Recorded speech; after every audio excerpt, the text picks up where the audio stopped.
Can you say hi to everybody, Mac? Say hello. Mac, sit. Show everybody your haircut. Come here, Mac. I'm going to see if I can get him to sit up here so you guys can see. Come here, Mac. Come here. When I picked him up from the groomer, they said, your dog is such a nice dog, but he does not like to be picked up. I'm like, yeah, I forgot to tell you that. So Matt, can you show everybody your haircut and how handsome you look? He's like, you gotta be crazy.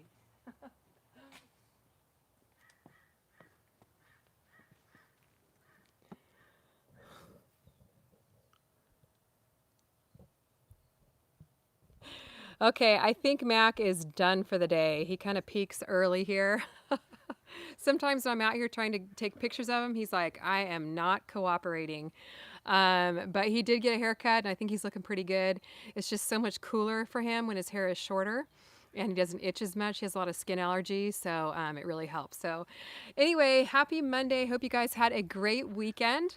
And it is finally cooling down here just a little bit. It's probably in the 90s. In the very low 90s, but definitely feels a lot cooler at night. We are getting some smoke from the fires. I know a lot of you are even closer to fires in California. I saw a lot of comments on yesterday's video that you're getting a lot of smoke, a lot of ash. So hopefully everybody is safe. I know there were a few viewers who had to evacuate, so I hope that you're safe, hope that you're okay, and our prayers are with those of you that are in the fire zones, and please stay safe and don't risk anything. Just make sure you keep yours and your family safe. So welcome to people from all over the world. We have people watching from Germany, from Denmark, all over the United States. Some people have even gotten snow this past week. My parents got snow in Denver. It was 100 degrees, and then 2 days later, it was in the 30s with snow. So that kind of wreaks havoc on our gardens, you guys. We've had heat waves and into the cool weather, and then heat waves again, and then the smoke. But hang in there. Hopefully you guys were able to catch yesterday's video on helping your garden recover from a heat wave. And if you lost plants, pull them out and start over. So go back and watch that video for some tips, and hopefully it helps you keep some things growing. And there is a lot to be said for garden therapy. For those of us going through tough times, a lot of people are right now, it really does feel good to get outside, get your hands in the soil, get things planted, see brand new little seedlings growing like these cucumbers right here, and it just gives yourself a lift. And it also will help you spend some fun time with your family. A lot of you homeschooling your kids, and it does really give you something to do together.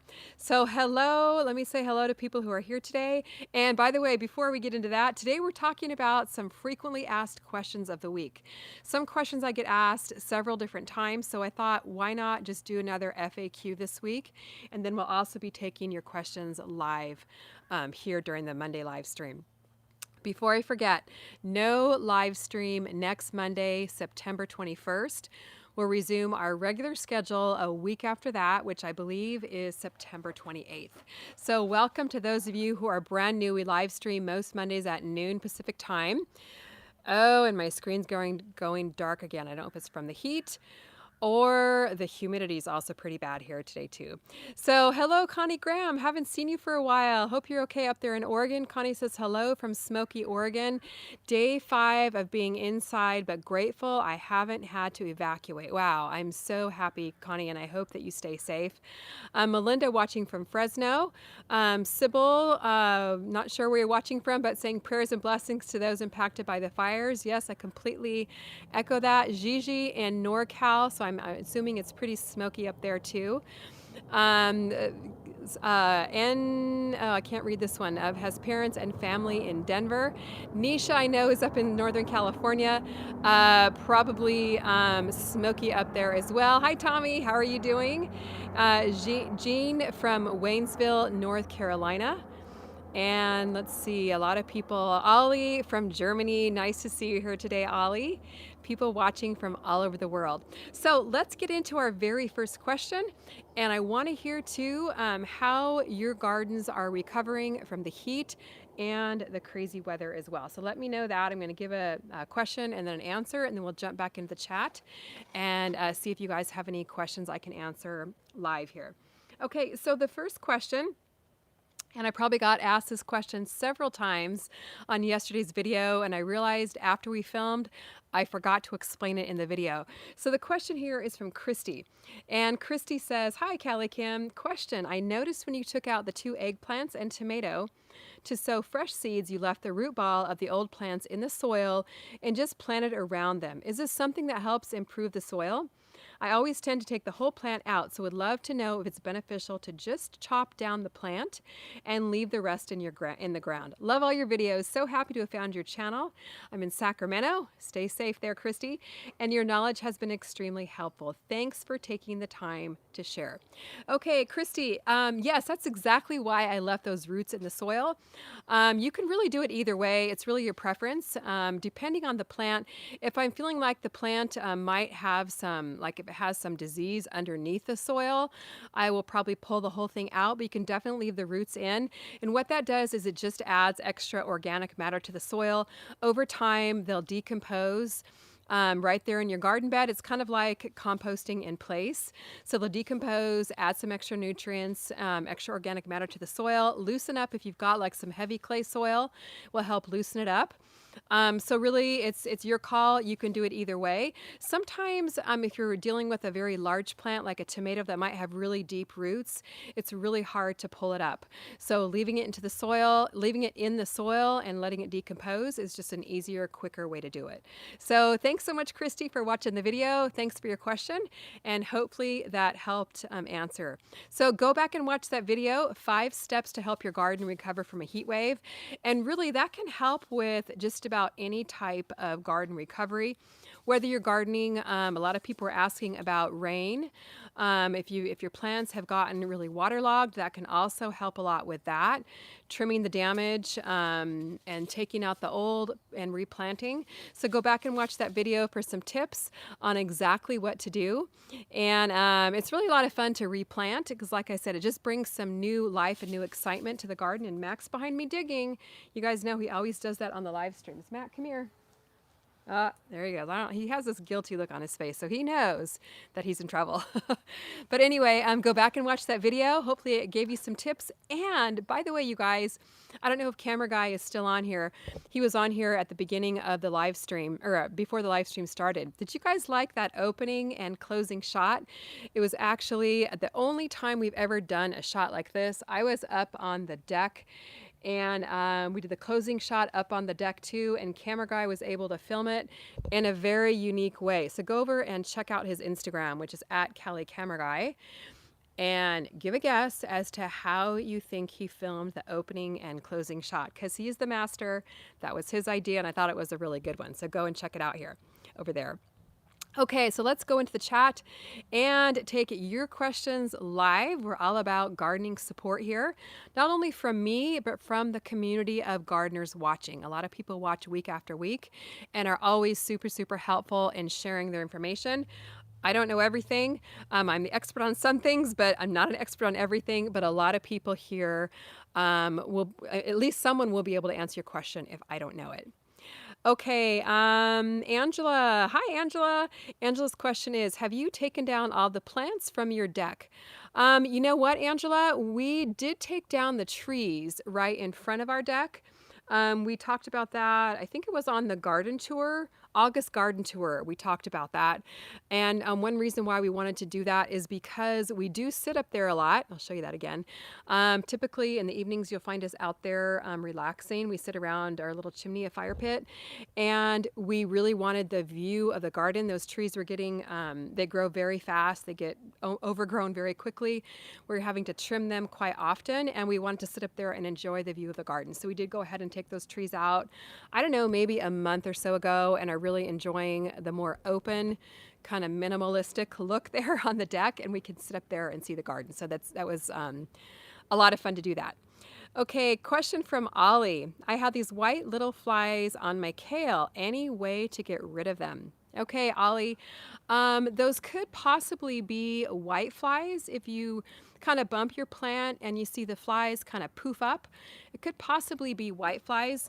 If it's little tiny bugs that are on the underside or on the top of the kale leaves, it could also be aphids. Aphids absolutely love kale, unfortunately.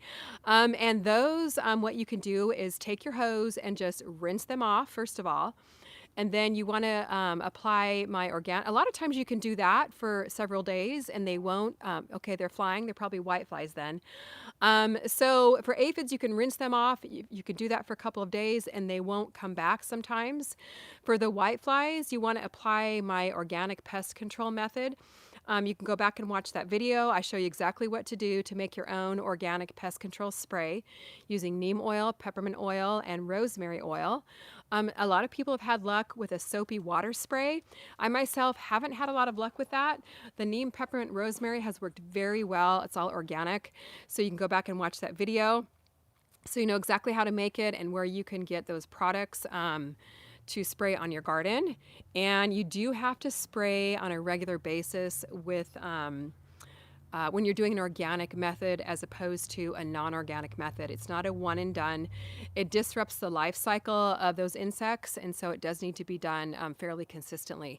But the best thing you can do is spray preventatively so that it doesn't get out of control. Because once things get out of control, it's a lot harder to get back into control, right?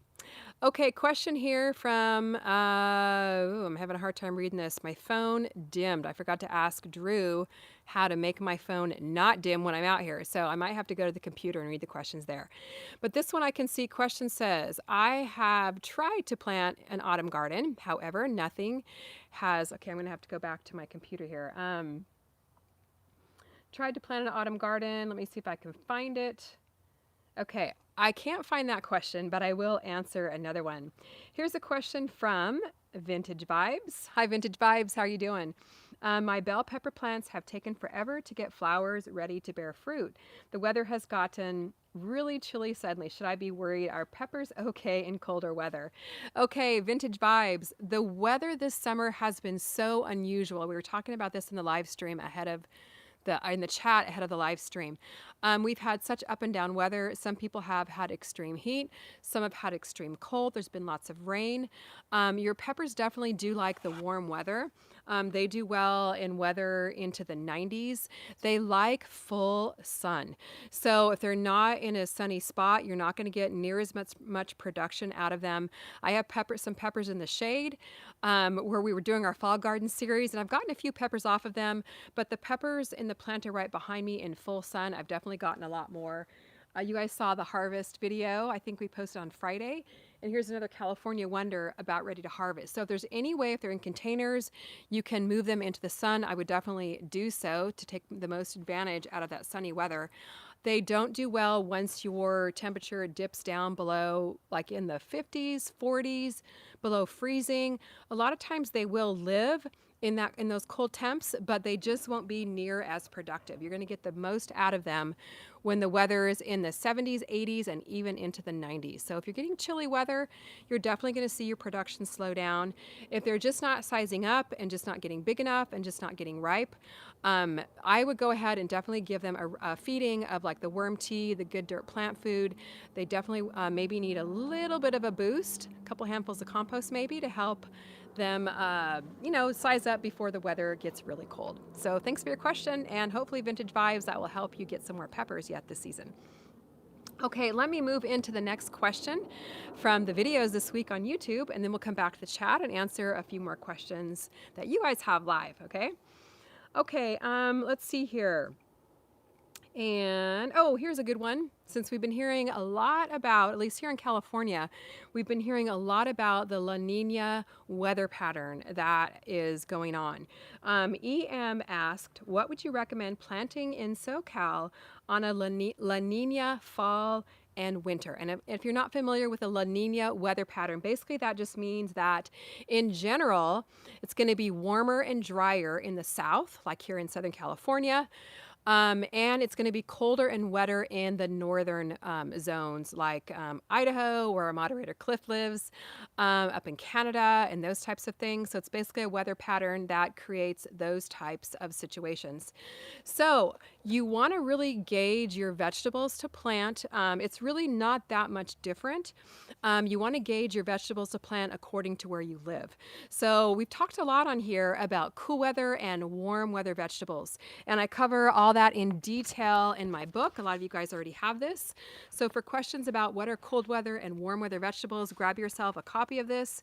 We actually have a sale going on, 15% off with the code FALL over at CaliKimGardenHome.com, and it covers everything: my books, book seed bundles, seed collections, the CaliKim containers. So basically in Southern California, I'm not going to really change that much of what I'm planting. Right now I'm growing a lot of things actually from the late summer garden seed collection. These are quicker growing vegetables. This will be a great one to plant right now here in California. Cucumbers, these cucumbers were planted maybe 10 days ago. You can plant squash. The squash behind me right here, that's also from this late summer garden seed collection. It's the smaller variety, the scallop squash. Those were planted maybe 3, maybe 4 weeks ago. You saw in my video over the weekend, we planted some beans, we planted some mustard greens. So those are all quick growing crops. Will take a bit of a warmer temperature, so that would be good to plant now in California and like Texas and Arizona. And then as the weather cools off, we usually get our winters here in, well, if we get a winter, much of a winter, it's the cooler temperatures come in November, December, January. So that's when I'll have really good luck with my fall vegetables, the cool weather vegetables in the fall garden seed collection, broccoli. Although I don't often have good luck with broccoli because we have a lot of warm days here, but the greens grow great in the cooler temperatures. So you might want to hold off a little bit if you're in a southern climate on planting those cool weather vegetables, maybe another month or so. Then you can grow the radishes, all the things we grew in the fall garden series. So go back and watch that series for all the details. And by the way, guys, in spite of the heat, the fall garden containers over there are actually doing pretty well. I'm keeping them shaded so they're not getting the direct, intense sunlight. So the radishes are still growing. The what else do I have? Some greens. The carrots are coming up. The peas are growing. They're not going to thrive in the hot temperatures, but at least they're off to a start. And then perhaps I'll have to plant some new ones as the weather cools off. So hopefully that helps answer your question. If you're in the north and the La Nina pattern is affecting you, the fall garden collection is a great one to start. You want to start these just as soon as possible. So take advantage of that 15% off sale, which is going to run all week until Sunday, and get yourself some of these planted. Because as long as they're established, before the frost hits, a lot of things will survive the early parts of the winter, especially like the root vegetables, the beets, the carrots, things that are growing under the ground, a lot of times will survive very cold temperatures. So hopefully that helps answer your question, and good luck to all of you guys. I think that means here in SoCal, we're in for another drought this year and maybe some warmer winter temperatures. So let's head into the chat here and see what questions you guys have live. Okay, Jameson Jones has a question here. Kim, do you grow garlic? When is the best time to plant them? I'm in Connecticut, zone 6B. Okay, I do grow garlic. I don't often have super great luck growing the large garlic bulbs because garlic really does like the colder winter temperatures in order to grow those big bulbs. Got several videos on that. Jameson, sorry. So go back to my, go to my YouTube channel, search garlic, and you're going to find a whole bunch of videos. Ideally, the best time to plant them is 2 or 3 weeks before your first frost date, and they're going to have a nice period of winter dormancy. You might see a few sprouts before the frost hits, but then once the weather warms up in the spring, they're going to take off, and you'll be harvesting them probably midsummer in Connecticut. So hopefully that helps answer your question there. Okay, here, let's see. Helen Quang is very impatiently waiting for a couple more weeks until my last peppers size up before I dig them out to overwinter and plant some daikon in their place. Okay, Ellen, sorry. That is a great idea. Hopefully they do size up before cold weather hits. You can overwinter peppers. So a lot of people in cold winter climates like to dig them up, maybe stick them in a container, put them in a sheltered location, maybe in your garage. In our climate here in Southern California, I can often cut them way back. And I've got videos on this too, so you can cut them way back to the bottom of the stem here and mulch them heavily, and they may not grow too much over the winter, but a lot of times once it hits springtime, they're going to be your first peppers to start growing again, and you're going to have early peppers that year. Okay, Stacy has a question here about vine borers. Hi, Stacy. Where'd it go here? Okay. Using a container, if a squash plant was removed due to a vine borer, can the soil be reused? And you know what, Stacy? We don't have vine borers here in California, so I'm not really familiar too much with their patterns, what they do, their habits, how it affects the soil. So I know a lot of people on the East Coast do have vine borers. I think it's something about our low humidity here, or maybe they don't have them like west of the Mississippi. I know there's some little thing like that. So if anyone can give Stacy some advice here, and again, that's one thing I love about this community. We are west of the Rockies. Okay, thanks, Cliff. I knew it was something like that. So yeah, very thankful that we don't have them. So if anyone has any advice or suggestion for Stacy about reusing the soil, I know I reuse most of my garden soil and add some extra nutrients, but I'm not sure about if you've got the vine borer. So help her out, guys, okay? That'd be great. Okay, Jennifer in Texas, still summer here for another month. So perfect, Jennifer. You're one of those, I think that was either a large bumblebee or one of those June beetles.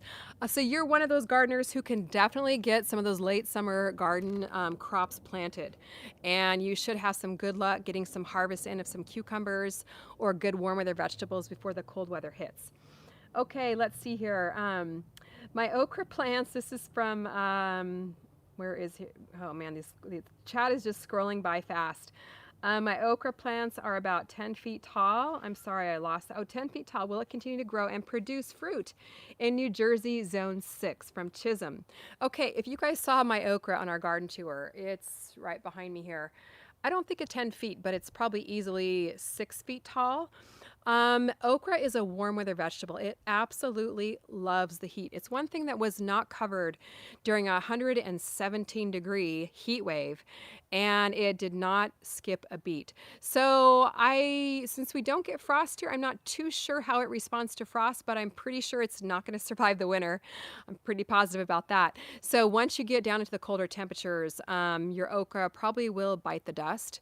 And a lot of you are teaching me how to harvest okra. You want to make sure you harvest it when it's just about 3 inches long for the best flavor. And mine just kind of get out of control, but I love how the plant looks. So I'm glad you're growing it too.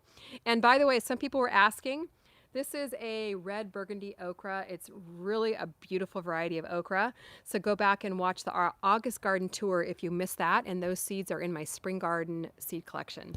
So, Cliff, my okra died from frost already. Yeah, I know, Cliff, you had a couple nights of frost. So I know you were trimming off leaves from your giant pumpkin. And by the way, you guys, you have to check out Cliff's Instagram because he said he's growing a 700 or 800 pound pumpkin for a giant pumpkin contest. So you do not want to miss those pictures. Okay, so we're going to jump back into the questions here, the FAQs. And this one is from Yvonne. And Yvonne Chow, sorry if I mispronounced your name, Yvonne, but Yvonne Chow said, Kim, great tips on recovery and from pests too. So that was the video we posted yesterday. Could you tell me where I can find those bags you cover your tomatoes with? Okay, I had that question so many times, and I'm sorry I didn't mention it in the video, but I put links for everything I use in the video description. So if you're wondering where to get something, always look in the video description. It's a wealth of resources. So this is a little mesh bag that Yvonne is referring to, and I've been using these this year with a pretty good success to protect my tomatoes from the squirrels and the rats. So let me just show you right over here. I don't know if you guys can see. There's a tomato plant. I don't know if you can see that mesh bag covering the tomato, but it didn't protect it from some worms. You guys saw that on yesterday's video. The worms did find their way in, but it's been done really well with the rats and the squirrels. So these I just picked up on Amazon. So I'll put a link in the video description. They're very inexpensive. I probably got maybe 50 for $10 or $15. So I've been able to, you can reuse them. They have a little tie at the top, and you just, you know, tie it around your tomato or your cucumbers or your peppers or whatever. They work really, really well. So grab yourself some of those from Amazon. There'll be a link in the video description, and it'll really, really help you out there. Okay, let's see here. Let me do another question, and then we'll pop back into the chat. This is question number 4 for today from Mara Zito. And Marizito said, appreciated your walk through your garden during a heat wave. We too live in Northern California, and even though we've had it covered, we got some tomatoes. I was wondering, I saw a lot of holes in your leaves. We do too. Are the holes from spider mites? Does the hot weather prompt spider mites? Thanks for all your tips. Okay, the holes, no, they were not from spider mites. And she's referring to our harvest in the heat wave video that we posted on Friday. Mac, come here. Behind me digging again. We were harvesting in 111 degree temperature. Yeah, I didn't even realize it was that hot till we came outside.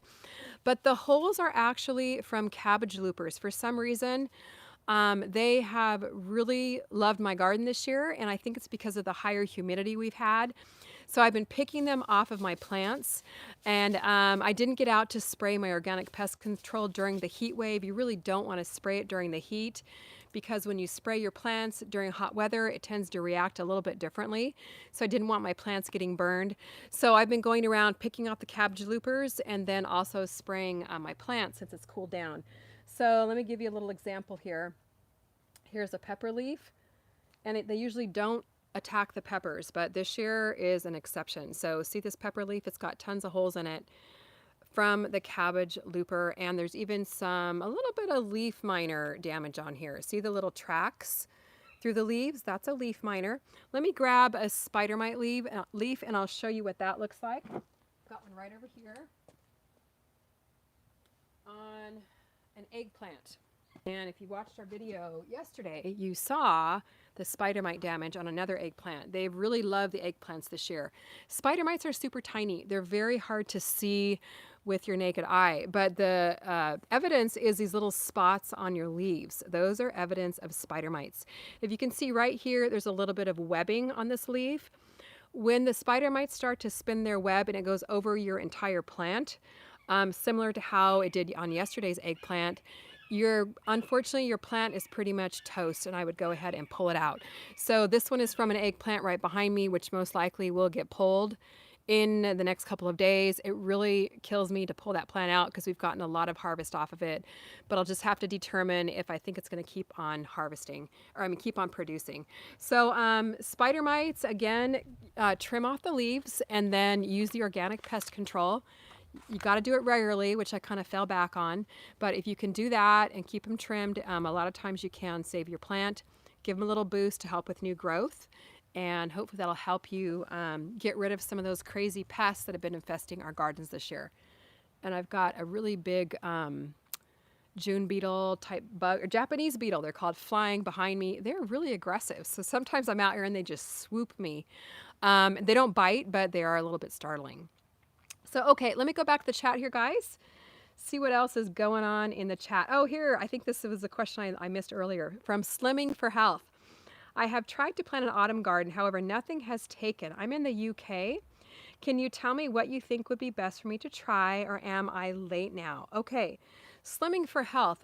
Not really aware of what the weather is like just now in the UK, but I'm assuming it's probably kind of cool, maybe damp. Maybe you're getting a lot of rain. I would definitely plant some easy to grow, cool weather vegetables. So those would be things like greens. Greens are very easy to grow. Lettuce is probably one of the easiest vegetable that you can grow, and it's easy to grow in a container if you don't have a lot of space. Grows beautifully in a little container like this. This is a 5-gallon. It's my CaliKim Smart Pots, and unfortunately I don't ship to the UK right now. But if you can find any other kind of little grow bag or container to grow in, I mean, Smart Pots are the best in my opinion, but find something that you have locally or grab yourself a container from your house. Watch my video, my fall garden series. If you're not sure how to plant it, there's lots of great tips in the fall garden series. Radishes are very easy. In fact, any of the vegetables that I planted in the very first how to plant seeds for fall video, are easy to grow and should do very well for you. Peas are also a super easy fall vegetable to grow. So hopefully, armed with that information, you're going to be able to have yourself some nice, fresh, tasty vegetables in probably about 6 or 8 weeks. So let it come back and let us know how things are going, okay? All right, here, let's take a look at the chat. Here's a question from Katie Adamo. Can we grow tomatoes in the fall? Okay, Katie, again, it comes down to cool versus warm weather vegetables. It really depends where you live. Tomatoes are a warm weather vegetable, and I have lots of tomatoes growing here because we have warm weather into November or December. If you live in an area like a lot of people do that are starting to get cooler and getting frost, tomatoes are going to die from the frost. So if you've got a couple months of warm weather, you might be able to still get some tomatoes producing for you, sometimes even overwintering, which means they grow over the winter in some warm winter climates. It's happened to me several times, been able to produce some during the winter, not as much because we have cold nights, but they will produce some. So it really depends on where you live. I would recommend, though, if you're starting right now, either grow a small dwarf variety of tomato like the Tiny Tim. Those are also in my late summer garden seed collection and in the container garden seed collection. I've got a Tiny Tim growing up there on the wall. It's kind of reaching the end of its life. It's on the second level there. It's in the little bin there getting watered. But there's a smaller tomato plant, and they grow from seed to harvest in about 60 to 90 days or so, depending on the temperatures. Or grab yourself a transplant from the garden center. It's okay to do that. I prefer to start from seed, but if you want to get off to a fast start, you can also do that. And then make sure you put it in a spot in your garden that's in full sun. And hopefully you'll have some good luck and you'll get some tomatoes over the winter. By the way, though, you can grow tomatoes indoors in the wintertime. Now, I wouldn't recommend a big, tall vining variety. That just takes too much light, too much space. But the Tiny Tims, I've grown them inside during the wintertime for a couple of years. They will produce tomatoes indoors, and they're very easy to grow inside with a pretty small size grow light as well. Okay, so thank you so much for your question. Okay, let's go here to question number 5, and then we'll head back into the chat for another question before we move on. Okay, question number 5 is from Black Pack Homestead, Chris and Morella Ogden. Okay, and this is a great question because a lot of people wonder this actually about where we live. I wonder how cold it gets there in the winter. Does the weather allow for a longer growing season? Inquiring minds want to know.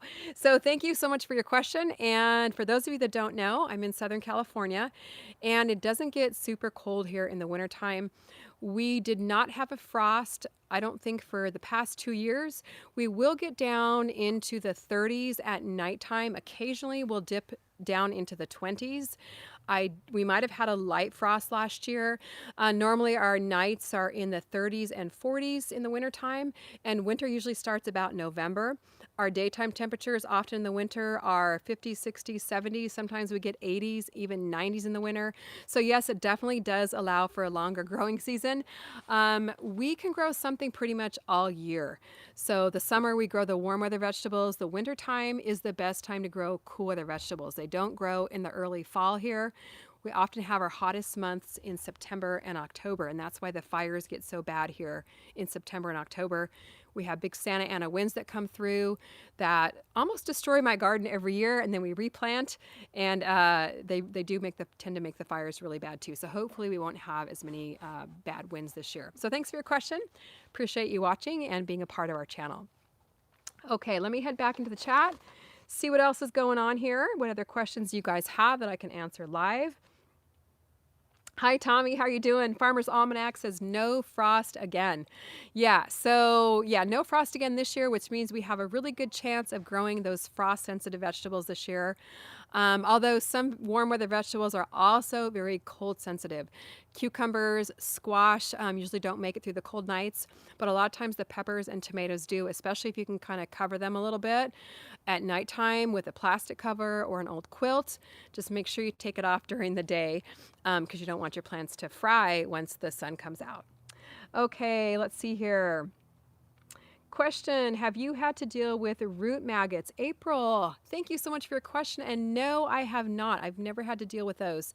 So if anyone here in the chat has had to deal with those, please help April out. Give her some advice. That would be one instance, April, where I would not leave the roots in the ground, as someone asked earlier. If you have plants you're pulling out and you have a problem with root maggots, definitely do pull the entire plant out. So if anyone can give her some advice here, that would be wonderful, and we can help her out.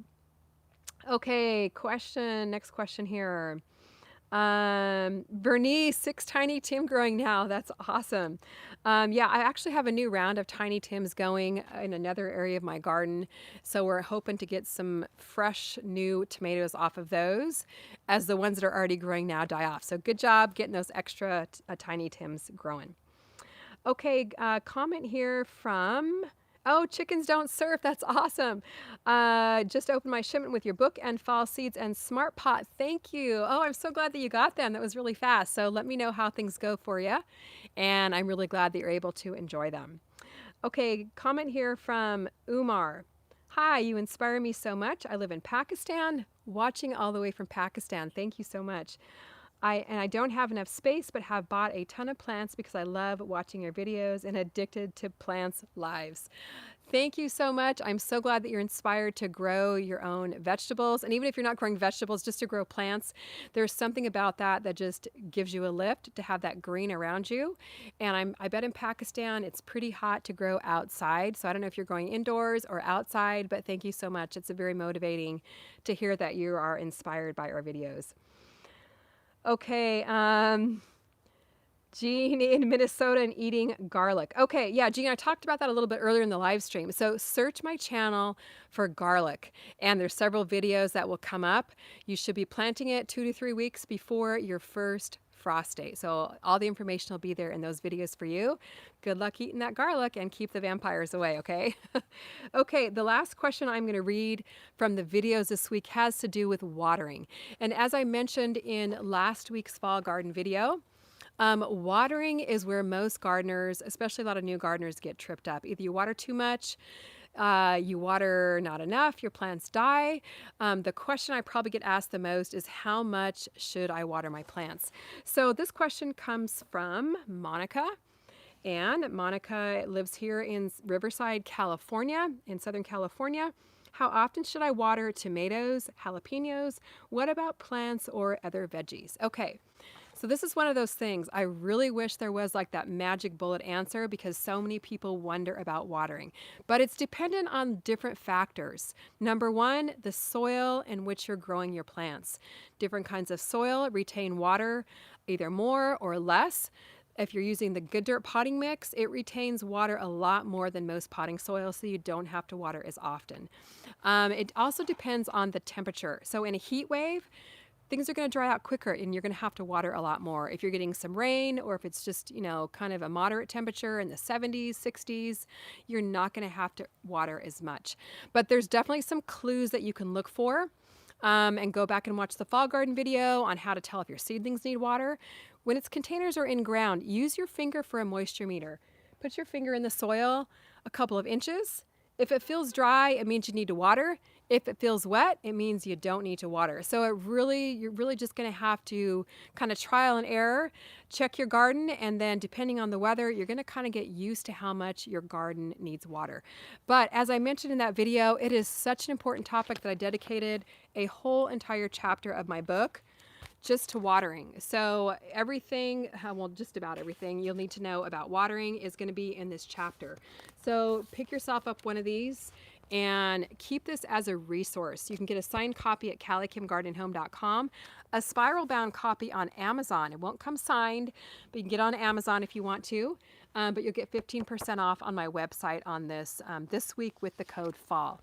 So yeah, definitely go back and watch that fall garden video as well for some other clues on how to water, how much to water, and lots of different watering tips on your garden. And you can also just search my channel for watering, probably just search for watering.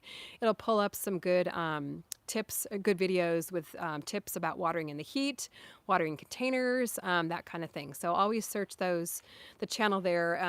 If you have a question, it'll help get it answered that much quicker. So I do encourage you guys, do your own research. I'm unfortunately not able to answer everybody's questions, everybody's comments or emails or Instagram comments. There's just too many of them coming in. So I do what I can, but I encourage you guys, do your own research. Google, what you want to know. Search our YouTube channel. Talk to people in your community. Find out what grows well in your area. And never be afraid to experiment and try new things and see what works for you. So what works for you might not work for me and vice versa. And it's always fun to learn new things. We're always learning. Okay, let's answer a couple more questions here before we sign off for the day here. And let's see here. Oh, thank you so much, Marie. Yeah, we are almost to 400,000 subscribers. Thanks to you guys sharing our videos, telling your friends about growing your own food. So please, if you're watching this live stream and are not subscribed, go ahead and subscribe. Hit the bell so you get notified of all of our videos. You don't want to miss anything. We have a lot of good videos. We garden throughout the winter here in California. So not only do we do fall gardening, but we also do indoor gardening, which isn't as hard as you think. So subscribe and share with your friends, and let's get as many people growing our own food as possible. Thank you so much. I appreciate that, Marie. And yeah, it's a nice milestone to get to 400K. So I probably will happen at some point this week. So thanks a lot for sharing.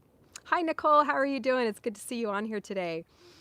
Okay, let's see. Oh, question here from Patrick. Patrick's a regular viewer, so appreciate you hanging out here with us on Mondays, Patrick. And let's see here. Question about broccoli and kale seedlings look strong when they germinate, but then I don't know when to plant in the garden. Some get stringy, some seem to stop growing after a couple of weeks. Any go-to rules? Okay, Patrick, a couple of go-to rules. It could be, I don't know if you're growing them indoors. Yes, it looks like I don't know when to plant in the garden. Okay, so if you're growing them inside under grow lights, go back and watch the Spring Garden series where I talk about grow lights, how close to get your seedlings. That'll give you a lot of great information. You want to make sure they're only no more than 2 to 3 inches away from those grow lights. That definitely does help. Sometimes when you have your seedlings kind of packed in a little seed tray, they do tend to get leggy, even if you have them close to the grow light. But you want to plant them outdoors when they have 2 to 3 sets of true leaves. So again, that's covered in my book, covered in the Spring Garden series. Go back and watch those videos. But you don't want to just plant them right out in your garden directly from the indoors. You have to make the transition slowly. So that could be what's happening. Maybe you're rushing them outside. They have to get used to the sun over about a week's period of time. So go back and watch those videos. And if you don't have one of my books, Patrick, make sure you grab one because all the details are written down for you and you can follow it step by step in my book. So thank you so much for your question. I really appreciate you hanging out with us here on Mondays. Okay, I'm going to do one more question here before we sign off.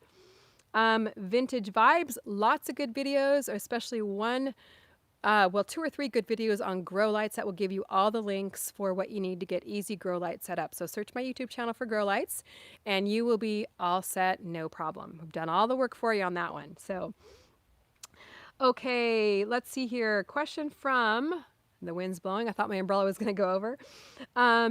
Question from Jennifer. If a seedling germinated outside gets leggy, should you toss it? Okay, whoa. Yeah, I thought it was going to go. All right. If a seedling outside gets leggy, so it could just mean that maybe it's in a spot with too much shade. I always plant extra. You always want to have backups because that way if one does get leggy and it kind of keels over and dies, you're going to have another one to take its place. So it really depends, Jennifer. If you need the space and you'd rather get going with something else, then you could go ahead and pull it. But myself, I would leave it in and maybe plant something else right next to it just in case that one doesn't make it. So I like to have some backups going because, you know, guys, let's face it, things do happen in the garden, just like we talked about on yesterday's video. Expect the challenges. They are going to come, and always have some backups going. And that way, when things do happen, you're not so terribly devastated and disappointed. It's just time to move on to something new. So yeah, always have backups in case seedlings do get leggy or in case things just get eaten up by pests. All right, guys, that's going to do it for us today. Remember, no live stream next Monday. We're off next week. We will be back again on the 28th. I think that's the following Monday. So we'll see you again in 2 weeks, but don't forget about the sale. It's probably the last sale of the month that I'm going to be running 15% off with the code FALL at CaliKimGardenandHome.com. It runs through next Sunday, which is the 20th. All right, guys, have a great week.